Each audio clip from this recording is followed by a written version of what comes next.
కొన్ని ఊర్లలో ప్రతి ఇంటిలో ఒకరు మిలిటరీకి వెళ్లారనో, లేక ఇంటింటికి ఒక ప్రభుత్వ ఉద్యోగి ఉన్నారనో, వీధికొక డాక్టర్ చదివారనో, ప్రతి ఇంటికి ఒకరు విదేశాలు వెళ్లారనో వార్తలు వింటూ ఉంటాం. కానీ ఆ ఊళ్ళో మాత్రం ఎవరిని పలకరించినా ఒకే మాట: మా నాన్న డ్రైవర్, మా తాత డ్రైవర్, నేను లారీ డ్రైవర్, మేమిప్పుడు లారీలకు ఓనర్ అయ్యాము, మా అన్నయ్య డ్రైవర్, మా తమ్ముడు డ్రైవర్, వారికి లారీలు ఉన్నాయని చెబుతున్నారు అల్లందేవి చెరువు గ్రామస్తులు. ఒకే ఊళ్ళో ఇంతమంది లారీ యజమానులు, డ్రైవర్లు, క్లీనర్గా ఎలా మారారని అనుకుంటున్నారా?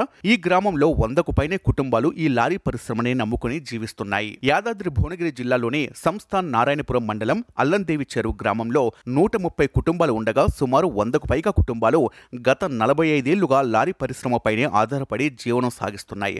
మొదట క్లీనర్గా పనిచేసిన వారు డ్రైవర్లుగా మారడం, ఆ తర్వాత లారీ యజమానులుగా మారి లారీ ఓనర్ కమ్ డ్రైవర్గా మారుతున్నారు. అలా రాను లారీలకు యజమానులుగా మారి ఒక్కొక్కరు 2 నుంచి 4 లారీలతో వ్యాపారం చేస్తున్నారు. మరికొంతమంది డ్రైవింగ్ ఫీల్డ్ కు సంబంధం లేకున్నా లారీ యజమానులుగా మారి ఉపాధి పొందుతున్నారు. ప్రస్తుతం ఇక్కడున్న యువత చాలా వరకు లారీ డ్రైవర్లుగానే ఉంటున్నారు. కరోనా సమయానికి ఊర్లో 150 కంటే ఎక్కువ లారీలు ఉండగా ప్రస్తుతం సుమారు 100 లారీల వరకు ఆ గ్రామంలో ఉన్నాయి. ఈ గ్రామంలో ట్రాన్స్పోర్ట్ ఫీల్డ్ వృద్ధి చెందడానికి ముఖ్య కారణం భిక్షపతి, యాదయ్యలు 1980లలో లారీ డ్రైవర్లుగా ఉండగా వారి వద్దకు క్లీనర్గా వెళ్లి డ్రైవర్లుగా మారుతూ ఒకరి నుంచి ఒకరు ఊరంతా లారీ డ్రైవర్లు, ఓనర్లుగా మారారు. ప్రతి సంవత్సరం దసరా పండుగ సందర్భంగా గ్రామంలోకి లారీలు అధిక సంఖ్యలో చేరుకోవడంతో గ్రామంలో సందడి వాతావరణం నెలకొంటుంది. విజయదశమి సందర్భంగా లారీలను అలంకరించి వేడుక నిర్వహిస్తారు.